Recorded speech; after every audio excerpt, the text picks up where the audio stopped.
Just release and you will find you're gonna fly away. You're gonna fly away. I'm not frozen together. Music is played for love. Moving is made for love. Hey everyone, welcome. I'm so excited to be here with y'all for this session for our year-long journey on Cox Campus, brought to you by the Rollins Center here at the Atlanta Speech School. So I'm so excited that you are here, that you joined me. I am a teacher, I'm in the classroom, so I was rushing over here from school. Thank y'all so much for rushing here to be here with me. Sam, you can go to the next slide. So the course that we're focusing on today for our year-long journey, and the topic of our session today is Explicit and Systematic Phonics Instruction. You can, oh, yep, there it is. So this is me, I'm your facilitator today. My name is Sarah Quinn. My pronouns are she, her, hers, and I am an educator. I've been in education for a little over 10 years. I'm a literacy specialist and a curriculum consultant. I'm currently in the classroom as an interventionist at Westside Atlanta Charter School, and I'm also a contributor to Cox Campus here at the Rollins Center. So if you could just, if you haven't already, I see some people have, but please drop in the chat where you're calling from, and if you want to share your role and any thoughts and feelings you have about phonics, feel free to drop that in the chat. I have a lot of thoughts and feelings about phonics, some people less so. So go ahead and drop those in. And we've got Faith from Atlanta. Hi, Erica, Texas. I saw someone from Maine. Stone Mountain. Love to see these Georgias on here. New York. Canada. Okay, so we've got Canada. Hey, Erin. Thank y'all so much for joining us today. Okay, we've got instructional coaches, teachers, a reading tutor. That's wonderful. Erica, I did some tutoring as well at one point. Yes. And Laura, thank you for that reminder. I also was the person who wrote and created the phonics course on systematic and explicit phonics, and we'll get a little bit more into that soon. So if you've taken the course already, or if you're going to take it, means a lot to me. I'm so excited to see y'all doing that. Okay, we've got Alabama in the house. All right, wonderful. So Cox Campus is the platform that this is taking place on. It is a completely free platform, which is so exciting. You can find courses, resources, and community there where people are really passionate about ending illiteracy and just being incredible teachers in general. The website is free because we have really amazing donors. And you can join us on coxcampus.org. And Sam, can you go on the next slide? Oh, she's right ahead of me. So if you haven't already, please create a membership. This will allow you to save your progress, to take courses, to bookmark the resources that you love. It really just takes a minute, and we would love to see you on Cox Campus and see you on the discussion boards and have you be contributing to our community. Okay, so we are here today to talk about systematic and explicit phonics, which is a new course that we have up on Cox Campus. It's a course that we've been working on for a long time to bring to you. I was sitting this week and thinking about what I wanted to share with y'all during this webinar, and I was like making this long list, and then I was like, okay, slow down. Really, honestly, like go take the course. I hope some of you already have. I hope some of you will. The course is where you're going to get phonics, not just 101, but like 102. You're really going to dive deeply. You're going to get all the information you need to increase the efficacy of your phonics instruction. But for today, I wanted to do a little bit of a deeper dive, and I really wanted to highlight some of the things I think are most exciting about the course. I wanted to highlight some of the free resources that we offer. A lot of folks will take our courses and not notice that there's like tons of free resources you can download and use with kids or use in your practice. So just like a little framing so you guys know what we're gonna focus on today. So here's the goals that we have today. We're gonna define systematic and explicit phonics, just so we all know what it is we're talking about. We're going to talk about fine-tuning assessment practices to improve the effectiveness of phonics. We're going to learn about explicit teaching behaviors. and how they can decrease teacher talk and increase student learning, something I'm always working on. Please give me tips. We're going to understand the benefits of using decodable text instead of leveled readers. So I'm really looking forward to a good discussion about that. We're going to also talk about making another switch from spelling lists to dictation. And finally, and I think probably like my most favorite part of what we're going to work on today is talking about making phonics meaningful and joyful. So again, like you guys are the ones who are making it here on a Thursday. I know we're tired. I know it's Halloween week, so these children are like way too hyper. So I kind of wanted to give y'all the next level or just go a little bit deeper because I know many of you are experienced practitioners with phonics. And for those of you who are new to this topic, please take the course. So we can go on to the next one, Sam, and get right into it. So, and we're just going to share one of the videos from the course just to give us some of the terminology around systematic and explicit phonics, what those words mean and why we are using them so specifically. So you can go ahead, Sam.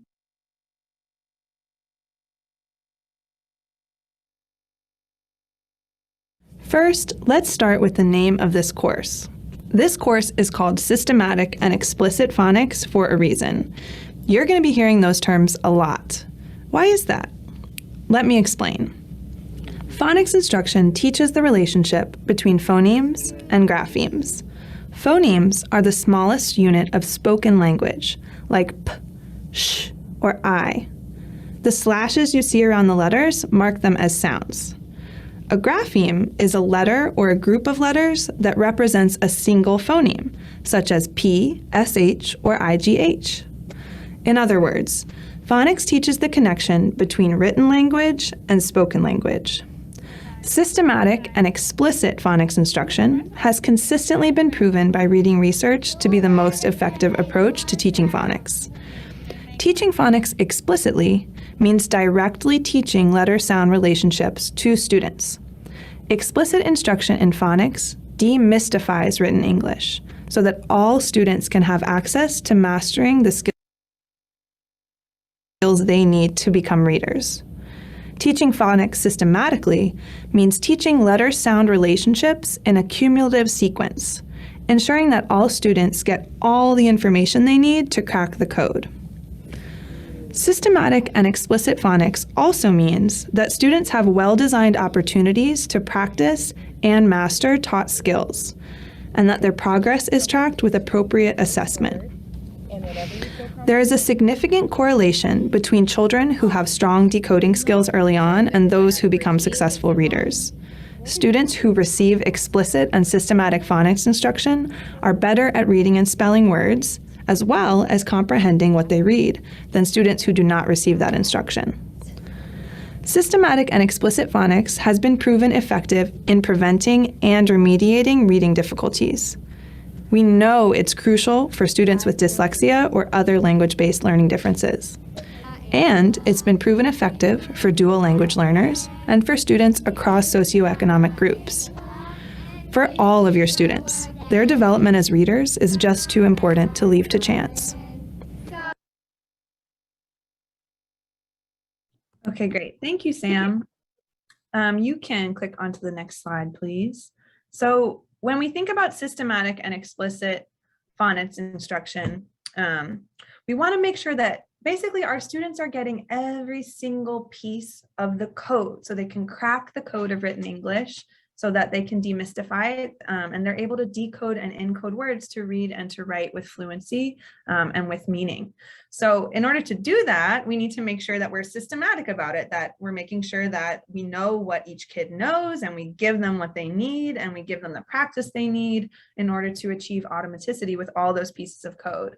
So assessment is really very much the backbone of systematic and explicit phonics instruction. And I'm going to be very honest with y'all. When I started teaching, assessment really felt more to me like something I had to do. It was like something I was told to do or required to do. It was rarely, when I first started out, something that felt like I wanted to do it or I saw the impact on my students and on myself. And I really have had a mindset shift that has come from my work in phonics, where I see assessment as an empowering tool. I don't know if anyone else like hears me on this or agrees with me. Please drop a note in the chat.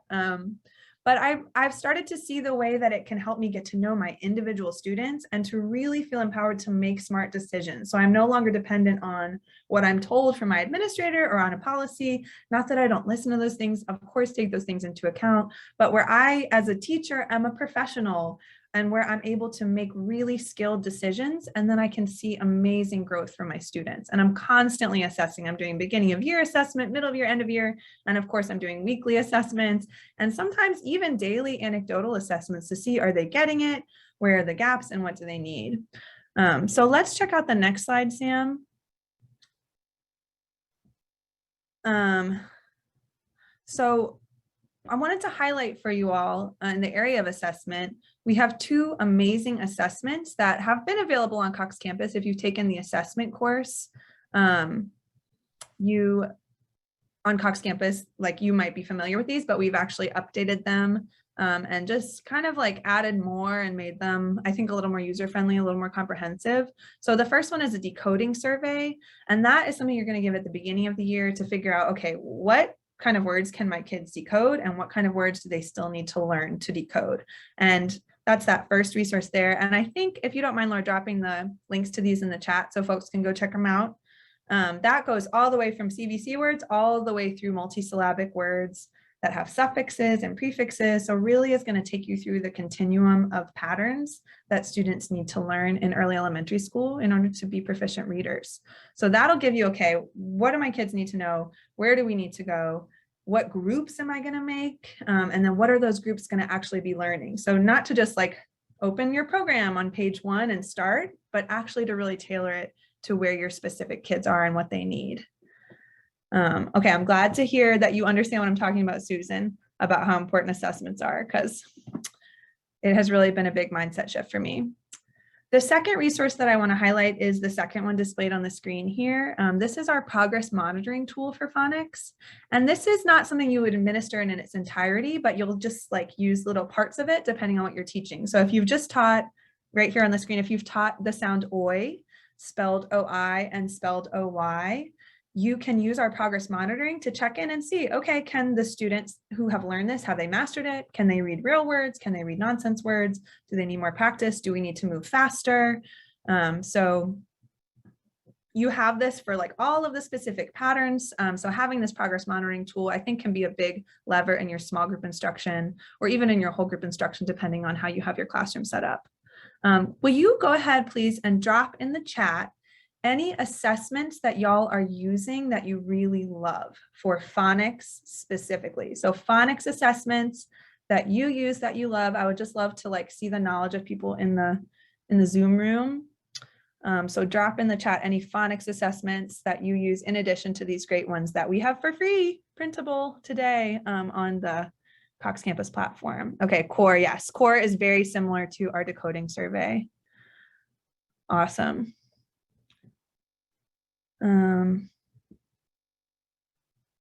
Yeah, Jennifer, that's such a great comment. Jennifer said that she was wishing that there was like a better way to offer assessments to make sure kids don't get nervous. I think I'm curious what the group thinks. I would say, like, for my small groups in intervention, I really just talk to them about it all the time. And I show them, okay, today, like, you struggled with the R blends and we can see that on your assessment. And so tomorrow we practice it. And I just really like talk, I would say I talk to them about the purpose of assessment almost every day. And I think like they take a lot of assessments that feel really nerve-wracking and aren't tailored to where they are. And so of course they're going to feel nervous about it because most assessments, the way most schools are doing it, is not tailored in this way. So I think we need to help them build these new ways of thinking. If you have any other suggestions, Jennifer, I love your idea of making it fun. Yeah, the Haggerty stuff, Jordan, absolutely important. And phonological awareness and phonics are both go hand in hand. So I use the Haggerty assessments too. Okay, awesome. Let's go ahead and move on from this, Sam. I know if other people have assessments, please drop them in the chat, and all this will be recorded, so we'll keep that. Did you have me unmuted for a reason? It sent me a thing asking me to unmute. Oh, I'm actually not doing the tech on this, Angela. I'm not. Okay. Sure. I'm just making sure. I was like, I don't know what I'm supposed to share, but okay. If you have anything to share, feel free. Oh man, Zoom is like still such a mystery after all this year and a half. Okay, so we're going to kind of be switching gears here to talk about explicit teaching practices. So once you've assessed, you know what your kids know, how do you actually teach them these skills that they so desperately need? I don't know if y'all can tell, but something I've really struggled with is teacher talk, talking too much and not giving enough practice. So we're going to watch a quick example of an amazing teacher here at the Atlanta Speech School. And we're going to see how she uses explicit teaching practices to really give her students not the burden, but like to give them the opportunity to do their own thinking, to construct their own understanding, and to move forward into the next skill. So play that for us, Sam, just up to the point that's noted, and then let's reflect. Let's be real. We teachers sometimes make the mistake of doing all the talking. I personally have really struggled with this, but it's just not effective. Instead, we have to give students ample structured time and support them with explicit teaching behaviors. Explicit teaching behaviors support students in achieving mastery of taught skills. Let's take a look at how Ms. Falacchione provides corrective feedback and scaffolds the lesson for one student. You tap your last syllable. You. Think about what, so you're right that Y-O-U spells the word you, right? But remember, that's a trick word. We want to use our rules. So you, what says you? Oh. Y-O-U. No. So Y-O-U is how we spell the word. But what letter makes the U sound? We're here. So we're going to put U, T. And then this could say right? What do we need to have to make it say its name? What did you notice? Did you see how the student does the heavy lifting while the teacher provided support? Thank you so much. So what did y'all notice? What did you see Ms. Falacchione doing in this video? I just thought this was so masterful.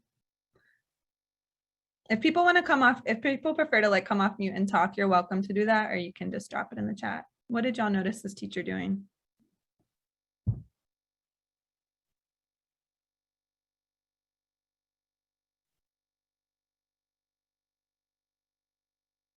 Having patience. Yes, Erica. Oh my God.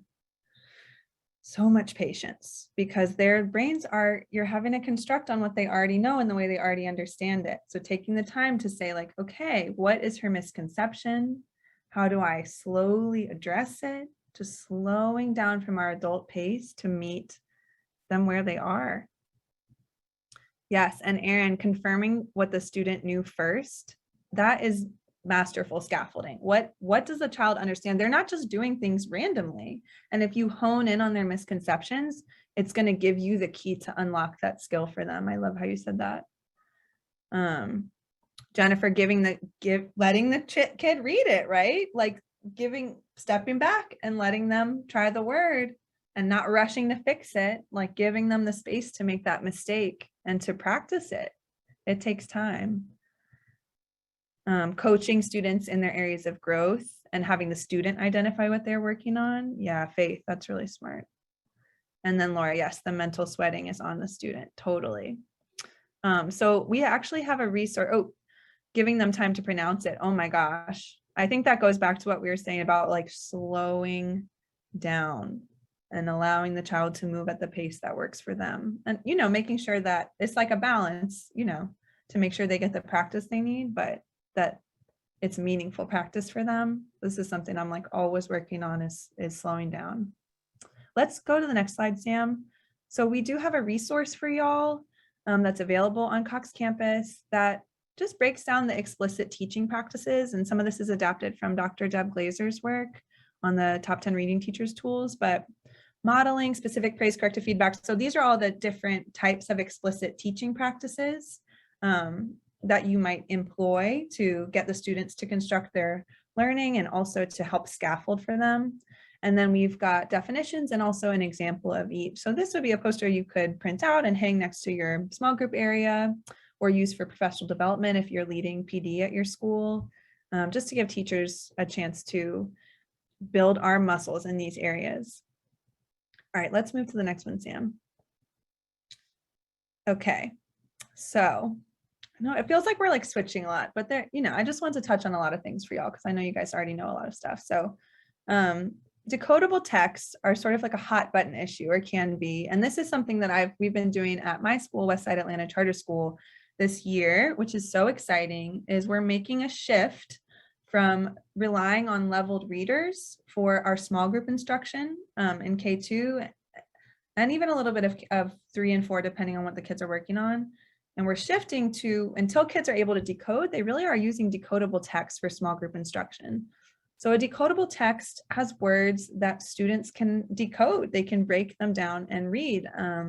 And they also have high frequency words in them.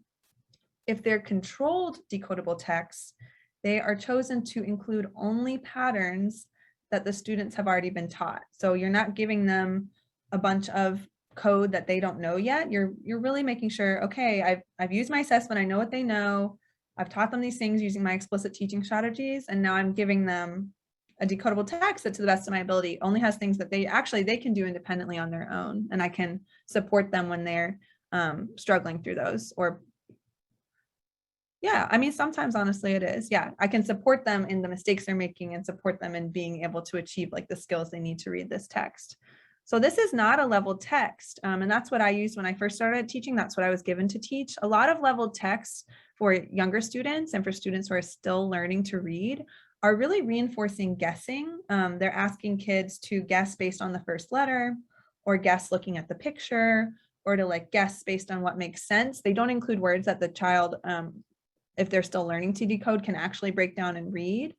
And so as we're learning about the brain, as we're learning about how our brains actually read, we've learned that guessing is not a part of what skilled readers do. Skilled readers' eyes look at every single letter in the word when they're reading. It's just at a lightning pace. And we're mapping the sounds in the word to the form of the letters. So that's that orthographic mapping that is storing up a bank of words for us. So guessing is not what a skilled reader does. So we don't want to teach the children who are struggling to learn to read, we don't want to teach them to guess. So we want to give them words that we can actually support them in reading and breaking down.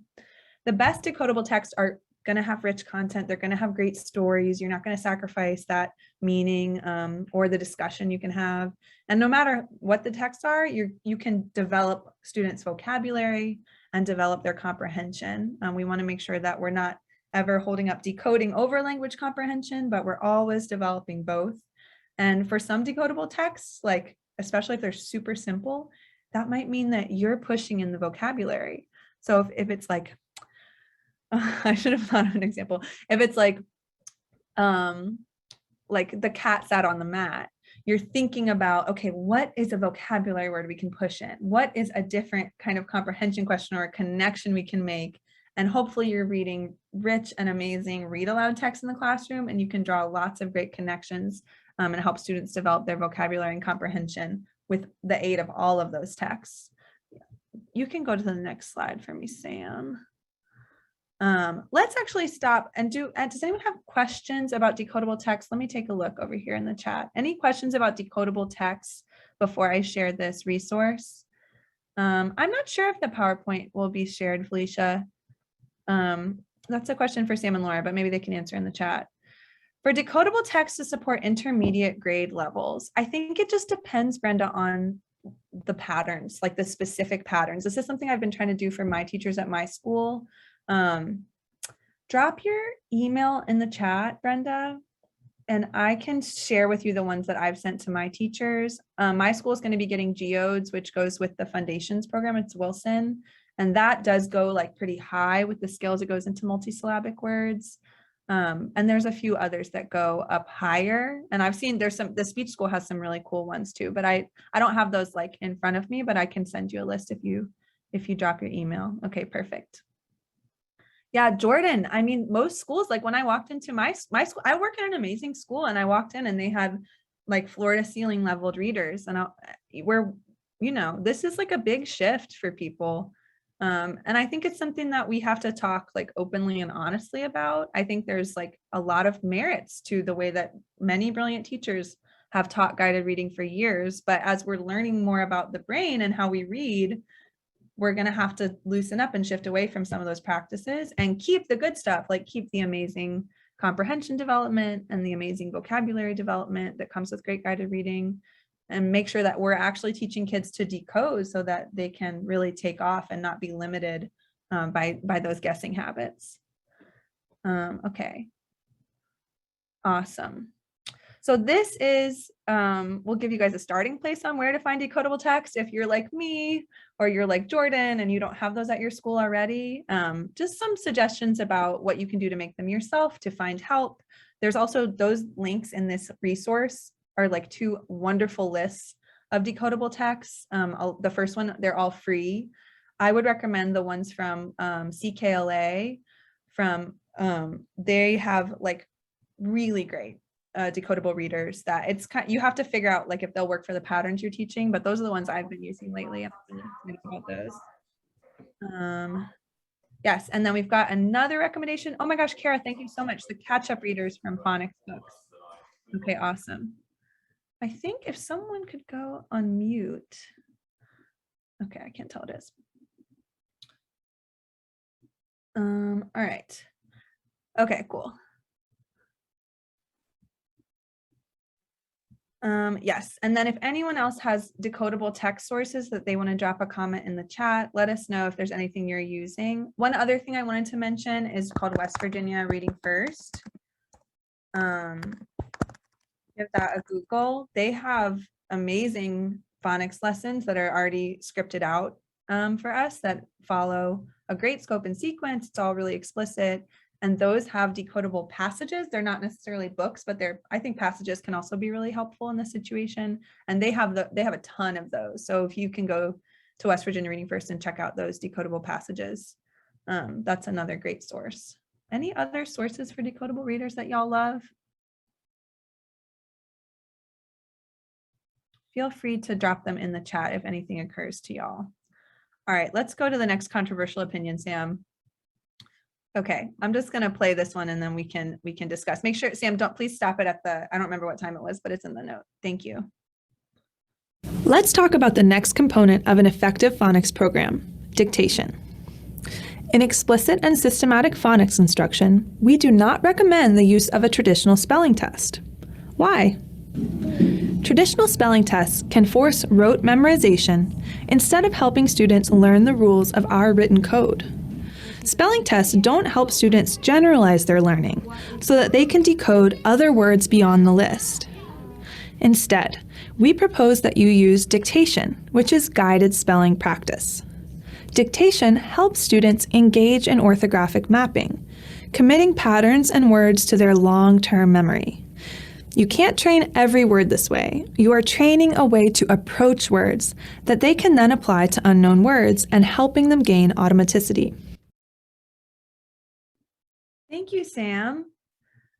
So this is another switch that we recommend. And when we look really closely at the research on reading, we see that spelling lists encourage memorization of individual words, whereas dictation, where you're reading a list of words to kids that they're writing and you're guiding them as they're writing and supporting them, that's going to help kids make generalizations so that they can actually begin to master those pieces of code, and they can begin to independently be able to apply those skills in their encoding and their decoding. So if you could go on the next slide, Sam, we've got a great course for y'all in the phonics course, which is just some dictation paper for orthographic mapping. You don't have to use dictation paper for it to be dictation. I often do dictation on like the handwriting paper because that's something that my younger students are really struggling with. But this is one way to do dictation, is that you're going to dictate the word, you're going to have your students tap out the sounds they hear, and then they're going to write the spellings for those sounds in each box. So I wanted to try like a couple words with y'all. If you have a piece of paper to write on, or you can just write with your finger on the table, but let's practice just a couple words just to kind of hear how the routine goes. And there's great examples of this in the course if you want to dive deeper. So if the word was pug, we'd say tap it, tap pug. So you can have kids tap on their hands first, or they can tap the spaces on the paper. So let's tap pug, p, g, and then we'll tap on the paper. We'd say p, ug, and each sound would be in a different box. And then we would write P, U, G, and then write it at the end in that longer box, P, U, G, and then spell it back, P, U, G, pug. So let's do just a couple more words. Okay, the word is trip. What's the word? Trip. Let's tap it. T, R, I, P. Let's write it. T, R, I, P. Write the whole word. T, R, I, P. What word? Trip. And then let's do one more word. The word is stork.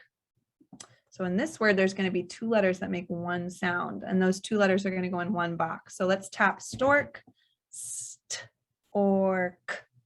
Let's tap it on our paper to make sure we see that each sound has one box, stork.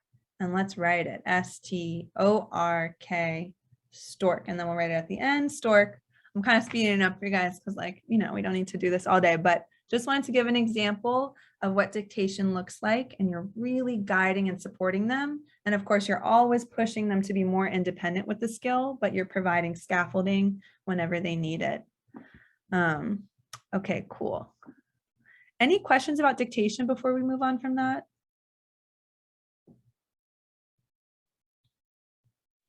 Just give y'all a sec.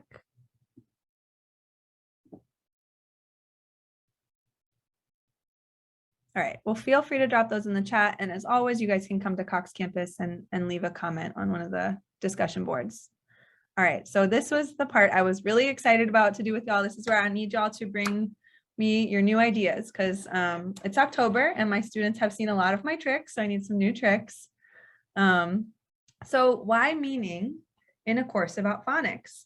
So we know that the simple view of reading is that language decoding times, language comprehension times decoding equals reading comprehension. So in order to read and understand what you read, you need to be able to break the words down and read the words, but you also need language comprehension. You need vocabulary, you need comprehension, like understanding, you need lots of practice with oral language, all of that. And this is why Cox Campus is birth through 5, because this work really begins. And I've seen some people on here do early childhood work.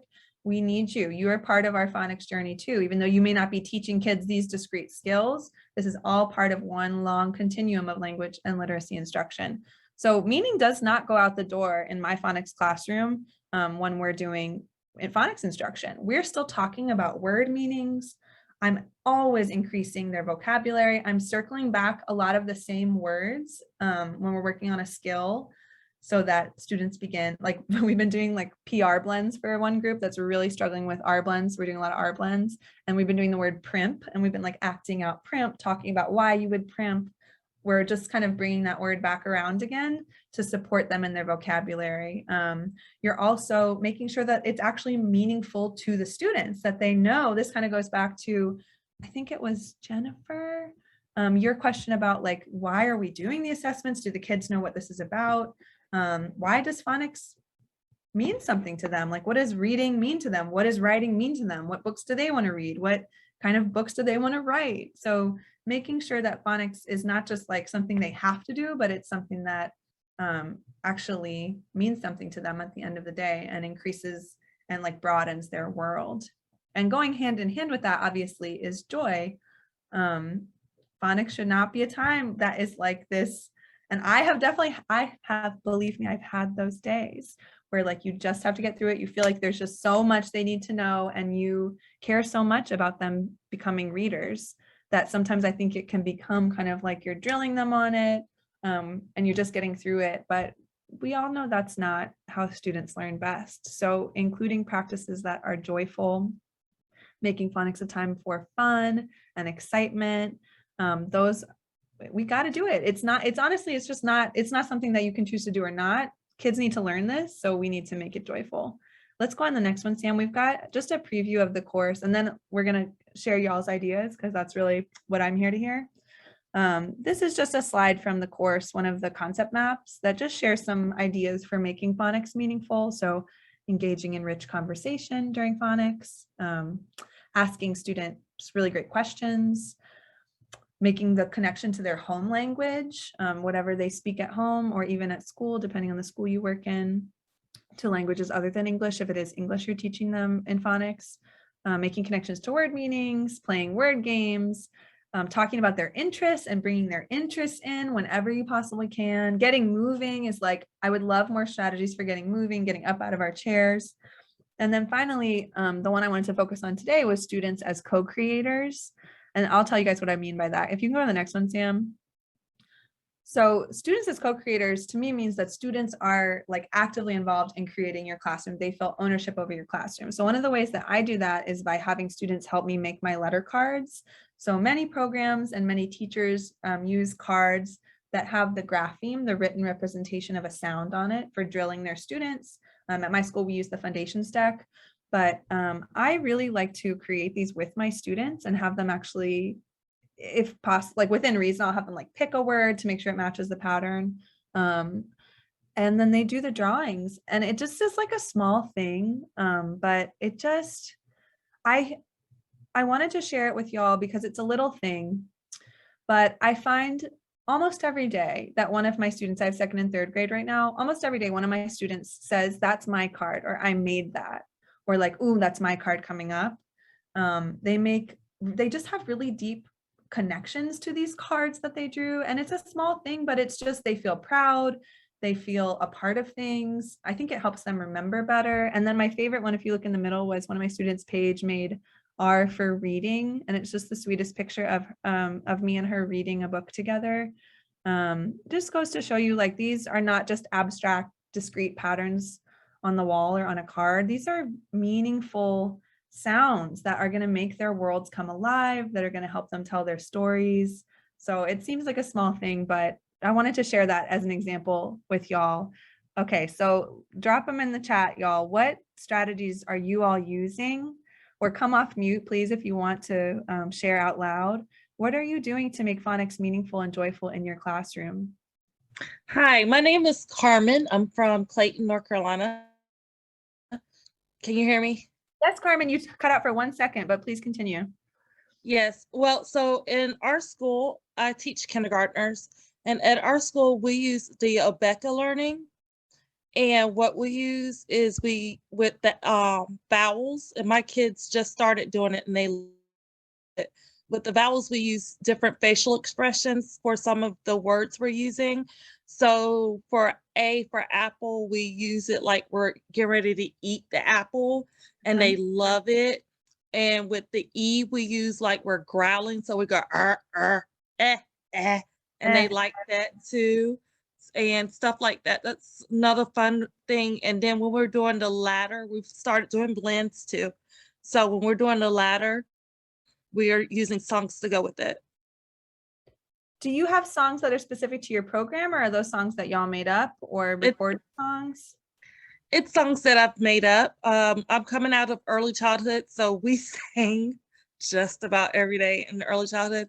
So I've started incorporating it because a lot of my children at the private school I teach at did not go to early childhood classes at all.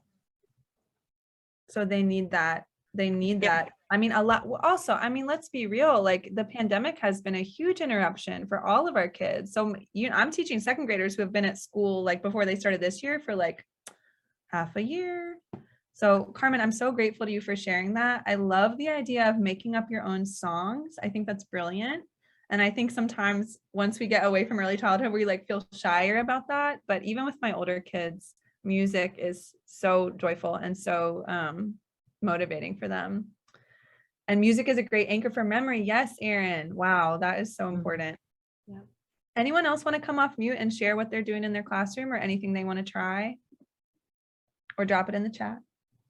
Hello, my name is Jordan. I am from Kennesaw, Georgia. I moved here recently, and I teach kindergarten and first grade.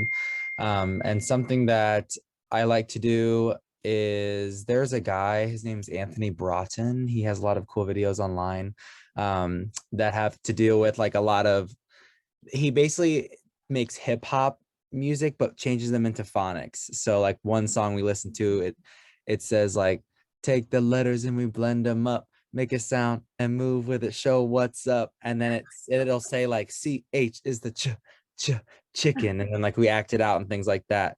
Or I tell them, oh my gosh, Mr. S, this is his favorite sound, the TH sound. Put that tongue between your teeth and say the.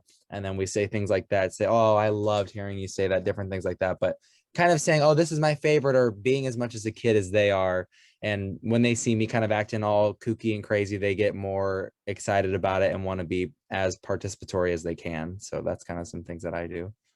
I love that, Jordan. And I find that like, if there's things that I'm looking forward to in the day that I actually have fun with, I feel like I'm more present with them. And I just feel like my teaching is better. I don't know if you feel that way too. Yeah. Yes, Thank you so much for sharing that with us. of course. Anybody else? Y'all have such good stuff. Anybody else want to come share what they're doing to make phonics fun and meaningful?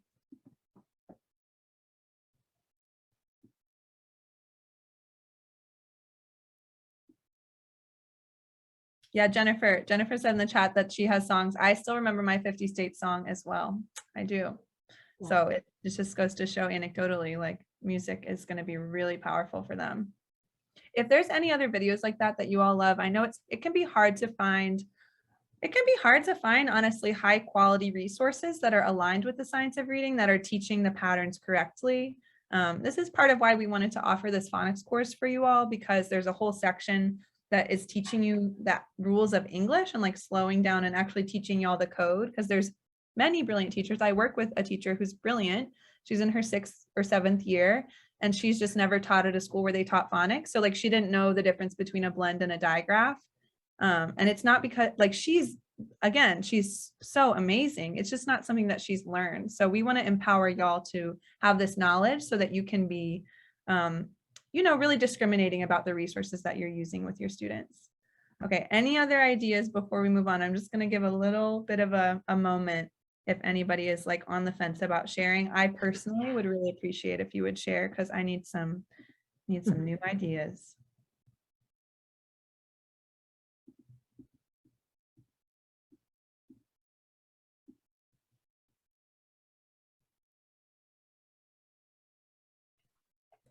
Okay, well, Sam, we can go on the next slide, because if you don't feel like sharing right now, or you don't have your thoughts together, you can come. We have a discussion board on Cox Campus where we have our community basically of other engaged teachers who, like y'all, are brilliant practitioners who are working really hard to eradicate illiteracy, who are just like really passionate about education. This is where our community can interact. And so all of our courses have discussion questions embedded. So for example, this is one of the questions, like the question I just asked y'all: what do you do to make phonics fun? What do you do to make it special? And we have like I sat and read through all the responses last night, and it was so great to see all the ideas. This is 3 of them, but there's like many, many, many more on there. So this is a great place to come and to share on this topic. It's also a great place to come and ask questions if you have them. So Sam, I think we can go on the next one. Yeah, and this is just another preview, just another reminder that there's a phonics course that we're talking about today, but there's also many other wonderful courses for K through 3rd educators on Cox Campus. There's also courses for birth through 5, so you early childhood educators that I'm so grateful for. So just another reminder to check out Cox Campus. Also, totally forgot to tell y'all, so Laura and Sam, my colleagues who are on this call, worked their butts off to get Cox Campus to be IACET certified, which means that you can actually get continuing education credits by taking our courses now, which is so cool because so many of those things cost money. And Cox Campus is free because we have amazing donors who support our work. So y'all can take these courses and you'll see like the amount of credits that each course is worth. Yes. Okay, cool. Let's go to the next slide, Sam.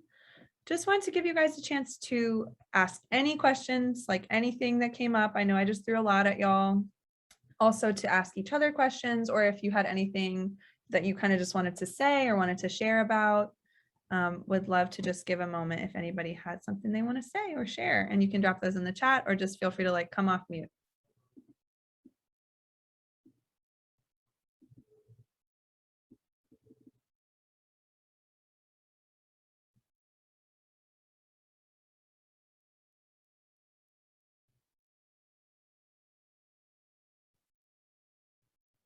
Oh, thanks for sharing that, Laura. So we have some new courses that are launching for Science of Reading over the next few months. We're going to have a course about oral language, which we touched on a little bit today, but a really in-depth look at that. We're going to have a course about writing, a course about fluency, a course about MTSS, the new RTI, and collaboration, and a course about reading comprehension. I'm really looking forward to all those, and I hope to join you guys on those. All right, one last call for questions before we start to close out today. Okay, let's go on to the next one. So the next session is going to be on meaningful read alouds. Oh, Claire had a comment. How much you get out of teaching phonics with every session you listen to, and you've listened to a lot. I feel the same way, Claire. Like, I feel like I've been, oh, this is our host and panelist, so y'all can't see it, so let me read it. She said, I want to say how much I get out of how to teach phonics with every session I listen to, and I've listened to a lot. I feel the same way.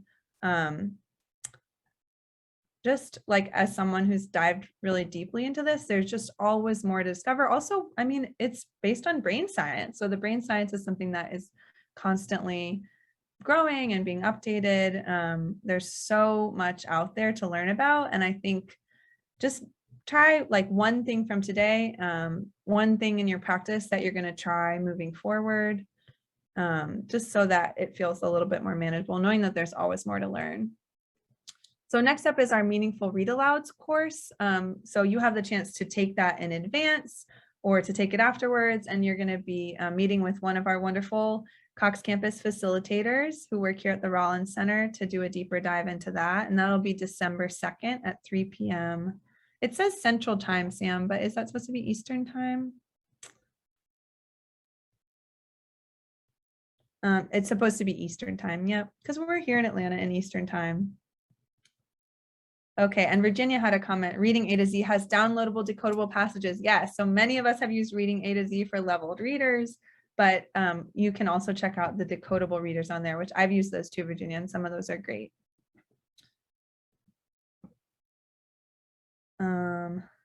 Okay, wonderful. Trisha, thank you so much for joining us. Working, yes, as an SLP, yes, love the SLPs. We are soul sisters with the SLPs. So it's so wonderful to be a part of that conversation with you, because we're all like part of this long continuum of language and literacy instruction from birth all the way until they become readers and beyond. Okay, and then I think we've got a poll, right, Sam, for everybody? Okay, wonderful. So you should see a poll popping up. Am I going to get it too, Sam? Oh, I got it too. So go ahead and take the poll. Let us know how we did today and what your thoughts are. Would love to hear from you.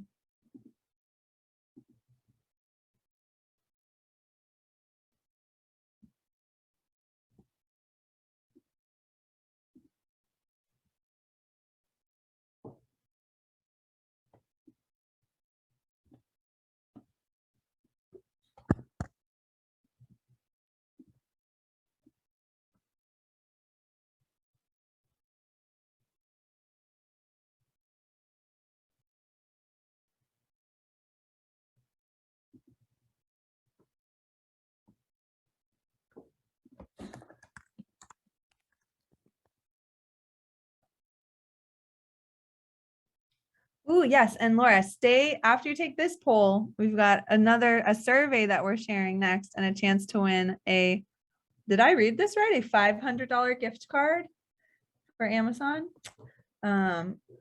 Very cool. So please stay on after you take the poll to get entered into that. Can I enter that, Laura? Am I? Okay.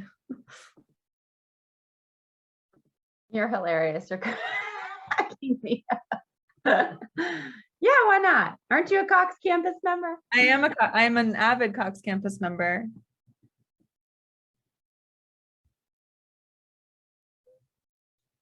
All right, Sam, if we go on the next slide, is that going to mess up the poll? I'm not sure, but we can try it. All right, I don't want to stop people's poll, but want to make sure people see this. Yeah. So your voice is critical to what we're doing. I personally, I mean, since I've been a Cox Campus contributor, it's always the most meaningful. When you're putting this stuff on the internet, you're like, is anyone going to take it? What do they need? So you are so crucial to what we're going to make in the future, please check out this survey. Laura has dropped the link in the chat and you will be automatically entered to win a gift card. And just like it, I would be very grateful personally if you were going to do that. It helps us so much to just not feel like we're like shouting into the void, but we're actually working in partnership with teachers. So this is one of the ways we have to do that, as well as the partnership work that we do.